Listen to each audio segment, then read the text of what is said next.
The problem we have is not that stress is bad, it's that chronic stress is bad. Acute stress, I think, is helpful. I think it's necessary. I think if we are not ever feeling stress at all, we're bored and we're getting weaker and we're not going to be at the sharpest edge we could have.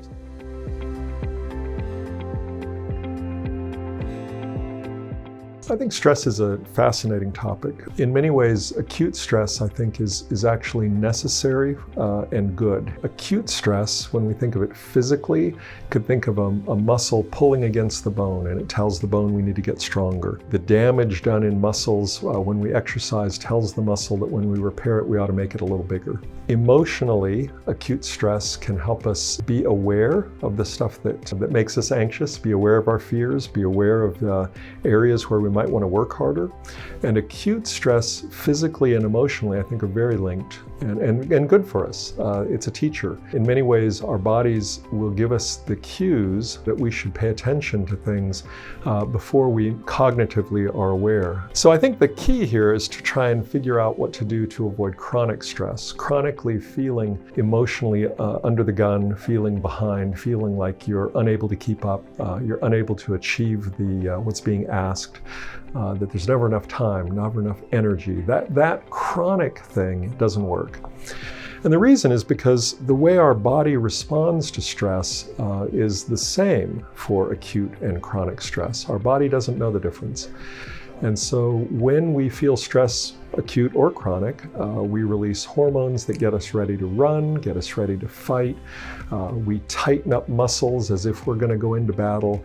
We metabolically get ready to run, so we release sugars. We do all kinds of things that are great in the short run if you have to run from the bear, and are really terrible in the long run.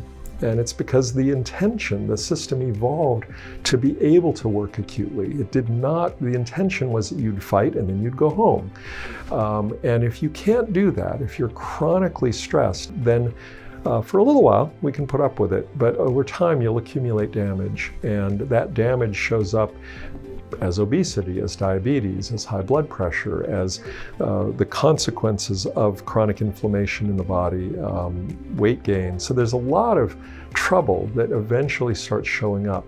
And ultimately, I think one could argue that chronic stress is a cornerstone of health problems in our country, and is becoming a larger and larger part of that, because that chronic inflammatory response is just not sustainable. One way you can get a sense of it, take a 5-pound bag of flour, and you could probably lift that bag of flour off the counter 100 times if you wanted to. Hold it out like this and keep holding it. And if I don't let you put it down, I don't know how long I could hold it up, but we're not going to hold it for very long, and then we're going to be darn sore the next day.